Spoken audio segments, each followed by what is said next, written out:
ঢাকা কবে মুঘলদের অধীনে রাজধানী হিসেবে প্রতিষ্ঠিত হয়? ১৬০৮ সালে, ১৬১০ সালে, ১৬২০ সালে, ১৬৩২ সালে? এই প্রশ্নের সঠিক উত্তর ১৬০০। ঢাকায় কোন বিখ্যাত ঐতিহাসিক কেল্লা অবস্থিত? আগ্রা কেল্লা, লালবাগ কেল্লা, গৌড় কেল্লা এবং দৌলতখানা কেল্লা? এই প্রশ্নের সঠিক উত্তর জানতে আমাদের সঙ্গেই থাকুন। এই প্রশ্নের সঠিক উত্তর হচ্ছে লালবাগ কেল্লা। সঠিক উত্তর লালবাগ কেল্লা। নিচের কোনটি ঢাকার একটি প্রধান বিশ্ববিদ্যালয়? রাজশাহী বিশ্ববিদ্যালয়, চট্টগ্রাম বিশ্ববিদ্যালয়, ঢাকা বিশ্ববিদ্যালয়, জাহাঙ্গীরনগর বিশ্ববিদ্যালয়?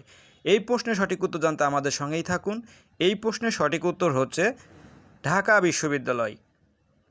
প্রশ্নের সঠিক উত্তর ঢাকা বিশ্ববিদ্যালয়। ঢাকার কোন স্থানে মুক্তিযুদ্ধভিত্তিক স্মৃতিসৌধ অবস্থিত?